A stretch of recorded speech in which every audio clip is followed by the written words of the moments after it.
Imagine um lugar sem limites, onde tempo e espaço não são conceitos e sim apenas uma mera vírgula em meio ao mar de infinitas possibilidades.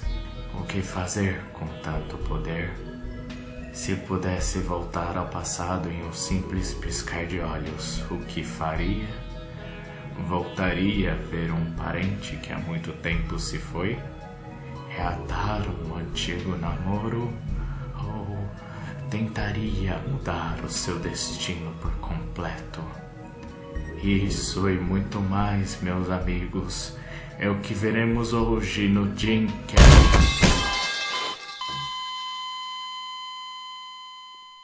Putz. A gente ainda vai precisar pagar o cachê dele?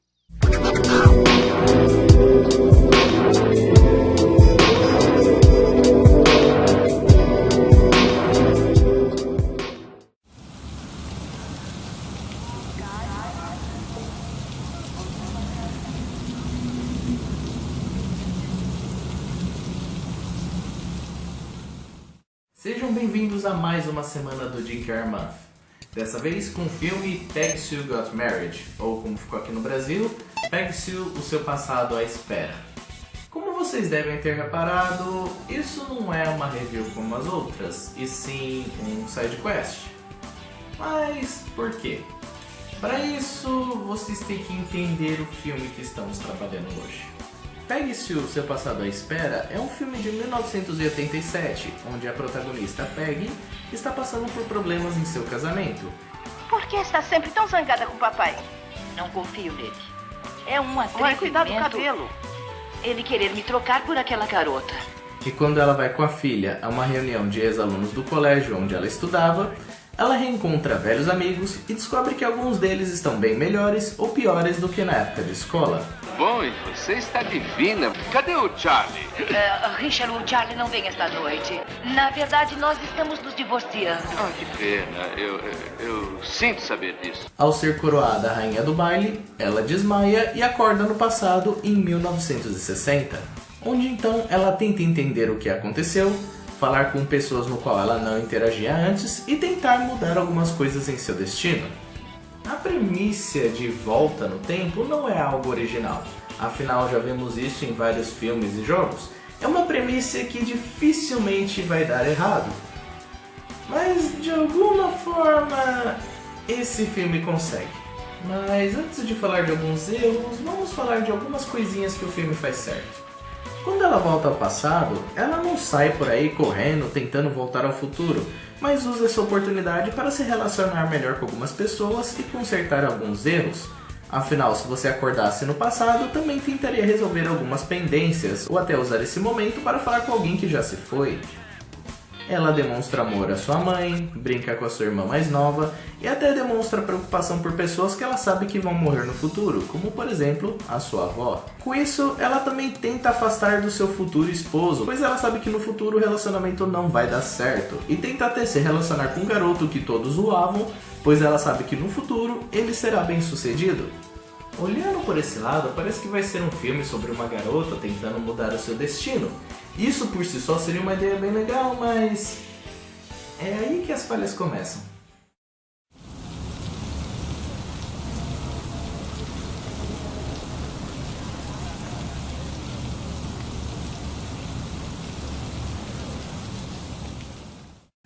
Por mais que ao voltar ao passado ela tenha usado essa chance para novas interações, o filme falha muito em construir algo novo com elas, e quando constrói, não vai a lugar algum. A ideia dela falar com membros da família para consertar algumas coisas é muito boa, mas não conhecemos nenhum deles. O filme literalmente começa com ela se arrumando para a festa, então esses reencontros não têm o devido peso que deveria ter. O filme quer que simplesmente aceitamos que isso é um momento sentimental, simplesmente porque sim. O namoro dela também é uma bagunça. No futuro, dá a entender que eles se divorciaram. Na verdade, nós estamos nos divorciando. Ah, que pena. Eu sinto saber disso. E no passado, vemos que o parceiro dela é meio que um aspirante a músico e que também é um pouquinho rebelde e não quer nada da vida além de fama. 3 anos dá pra minha música acontecer. E ela vai acontecer. Eu sei disso. Mas mesmo assim, parece que ela vive se negando e se apaixonando por ele novamente. Algumas vezes, literalmente na cena seguinte. Chega um momento que ela até começa um romance com um colega nerd dela, pois ela sabe o futuro que ele vai ter. E com isso ela até termina o seu namoro. Mas logo depois dele falar que tá vendo um esquema com ela e mais uma garota... Assim que as aulas terminarem, a gente muda pra Utah. Aliás, o que é que tem, Utah? Rita, ela é uma garota bárbara, ela é linda, você vai gostar dela. Eu não posso fazer isso. E por que não? Poligamia é legal lá em Utah. Ela volta a gostar do ex dela. Agora entendo. Ele é bárbaro. Peggy Sue ainda está apaixonada por um rebelde sem causa. E eu sei que a maior pergunta que deve estar passando pela sua cabeça é... Jeff, entendemos, o filme é um pouco bagunçado, mas a gente não sabe como ela foi pro passado, então... Como é que ela volta pro futuro? No filme, ela vai falar com os avós dela, e como a avó dela diz que sabe que um dia irá morrer, ela conta sobre a aventura toda até então. E por pura coincidência, o avô dela tem uma reunião com um monte de cara que acredita que pode levar ela pro futuro. É sério? Só que isso não a leva pro futuro. Mas para que vocês tenham um contexto melhor, eu tenho que adicionar um detalhezinho. No futuro, ela tem um colar com fotos dos filhos dela. E no passado, quando o namorado dela dá esse colar novamente, ela do nada decide transar com ele e bam! Estamos no futuro, pois aparentemente foi algo assim que aconteceu no passado. Eu fiquei grávida aos 18 anos. Foi por isso que tivemos que nos casar. Amanhã é meu aniversário. Eu tenho que ir embora daqui. E foi de propósito. Eu já o amava há muito, muito tempo. E quando ela acorda, ela fica de boas com o ex-marido dela e o filme simplesmente acaba. O filme também não só tem momentos que são jogados como qualquer coisa na história principal, mas também tem pequenas histórias que não levam a lugar nenhum. Como por exemplo, ela conta para o nerd que veio do futuro e que vai ajudar ele a fazer dinheiro. E com isso, ela fala para ele algumas novidades que terão no futuro. Tá me dando dicas, certo? Fornos micro-ondas, calculadoras de bolso, Walkman e televisores miniaturas, certo? Oh, e rádios enormes, sabe? Por algum motivo tudo é pequeno, só os rádios portáteis são enormes. Mas como eu disse, o filme simplesmente acaba. Não sabemos se isso deu certo ou não. E o nerd até avisa ela o seguinte: Eu não contaria isso pra ninguém se eu fosse você. Imaginou se você cair nas mãos de um desses loucos que querem manipular o seu cérebro? E quando ela está falando com ele sobre algumas coisas que vai ter no futuro, tem um cara com um jornal tapando o rosto bem do lado dele.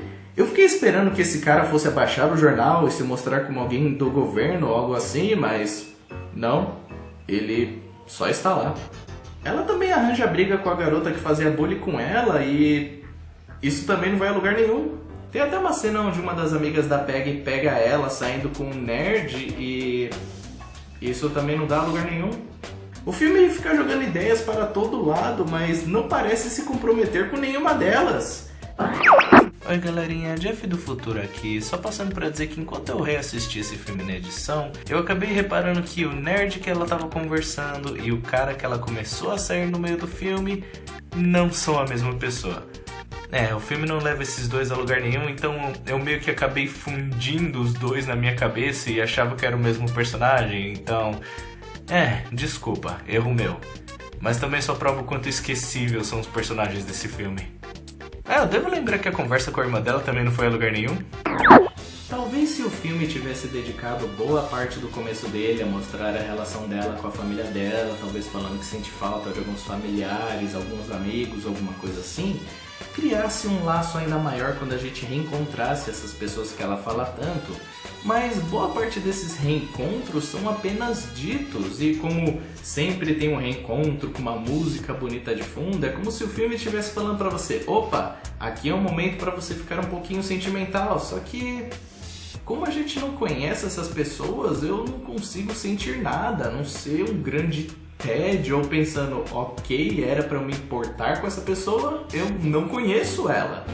As histórias jogadas chegam a ser um porre, é difícil você se importar com qualquer coisa, sendo que o filme não consegue se concentrar em se importar com alguma delas. Se alguma das coisas que a gente visse tivesse alguma consequência, seria até interessante, talvez até criar um clímax mais elaborado, mas não, o filme simplesmente acaba com várias pontas soltas. E o filme não se importa em dar uma devida importância para qualquer uma dessas conexões, porque eu deveria me importar. Mas vocês querem saber de um filme que estabeleceu algo parecido, só que de uma forma muito melhor?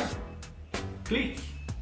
Nesse filme, Adam Sandler consegue um controle remoto onde ele pode mudar vários aspectos de sua vida, mas ao ficar preso no avançar, ele vê sua vida perdendo partes importantes, familiares, esposa e até sua própria saúde. E sentimos por ele, pois passamos boa parte do começo do filme vendo como isso era importante para ele, ou como fazia parte da vida dele. Agora Peggy? Novo relacionamento? Nah. Alguma nova rivalidade? Não. Ela aprendeu alguma coisa no final de tudo?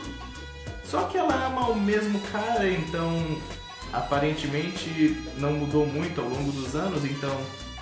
E sem avanço nisso também. E quanto ao Jim? Ele é amigo do Charlie, o namorado da Peggy, e sim, você não está vendo coisas. Temos um filme onde Jim Carrey e, caso você não tenha reparado, Nicolas Cage interagem. Mas, como é padrão por aqui, eles não fazem nada muito interessante com isso.